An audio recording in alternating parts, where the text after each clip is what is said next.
राधे राधे श्री हरदास। और ये मैं फ्रूट ये रखे हुए हैं, इनसे मैं बनाऊंगी कस्टर्ड वासु माधव के लिए, क्योंकि अभी गर्मियाँ आ चुकी हैं। और ये मैं फ्रूट काट रही थी, फिर मैंने किचन में जाके देखा कि कस्टर्ड तो एक्सपायर हो गई है डेट उसकी। तो फिर मैंने दूसरा मंगाया। तो फिर और रात मेरे फिर माइंड से स्लिप हो गया बिल्कुल कस्टर्ड बनाना। तो क्योंकि उसे ओवरनाइट फ्रिज में रख देते हैं तो अच्छे से चिल्ड हो जाता है। तो फिर रात में भूल गई थी, फिर मैंने सुबह उठ के पहले कस्टर्ड बनाया था।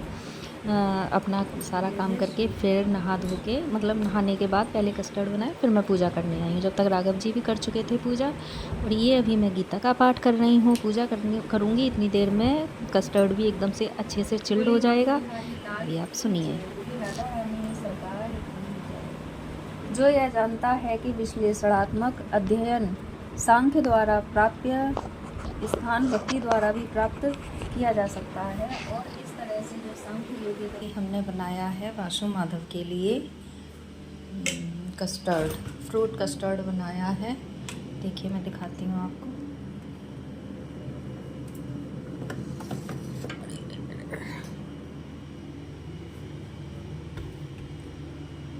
ये रहा। तो अभी फ्रूट कस्टर्ड देंगे वासु को। सुबह की पूजा हो गई है और ये मैं रात बनाना भूल गई थी, तो ये अभी बनाया है।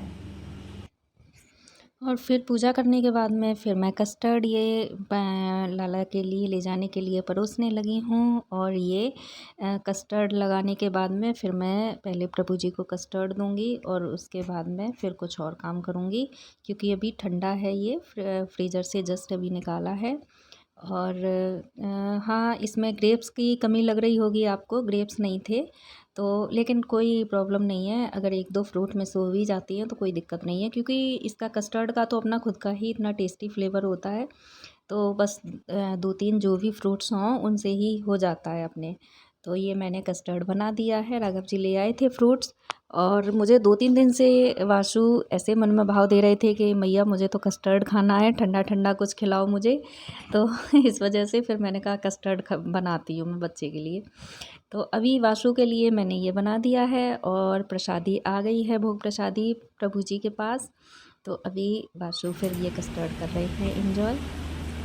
वासु माधव के पास कस्टर्ड पहुंच गया है। और अभी अब पहले ये फ्रिज में उठा के रख दूँ मैं अंदर, फिर उसके बाद कुछ और करूँगी।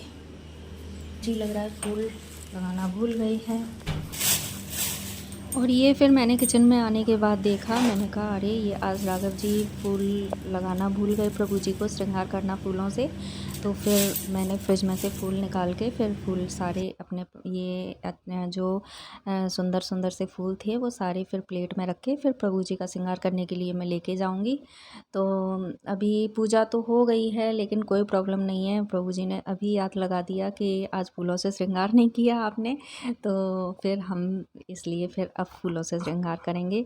कोई दिक्कत नहीं है, बस प्रभु जी खुश रहने चाहिए और हमें क्या चाहिए। तो ये है कि गर्मियों में हमें कोशिश करनी चाहिए कि ज़्यादा से ज़्यादा ठंडी चीज़ों का, जैसे फूलों के बीच में रहना हमारे वासु माधव को बहुत अच्छा लगता है, प्रभु जी को बहुत अच्छा लगता है, जगन्नाथ जी को। तो अभी मैं ये फूलों से श्रृंगार कर रही हूँ। फिर जब तक राघव जी भी आ गए थे पास में, तो वो कह रहे कि अरे हाँ आज तुमने भूल ही गया फूलों से सजाना प्रभु जी को। तो फिर ये हमारे गुरुदेव जी हैं, तो हम दोनों मिलके फिर प्रभु जी का श्रृंगार करने लगे। और फिर उसके बाद में फूलों से सजाते सजाते ये हैं हमारे दामोदर लाला। और ये देखो कितने प्यारे लग रहे हैं ना, छोटे से सिंहासन पर बैठे हुए क्यूट से, बहुत प्यारे हैं, बहुत बहुत बहुत प्यारे हैं। मैं तो क्या ही अपने प्रभु की तारीफ़ करूं। बहुत सुंदर हैं, बहुत प्यारे हैं। और ये हैं हमारे बाके बिहारी जी, और इनका भी ये लीजिए फूलों से इन्हें भी सजा दिया।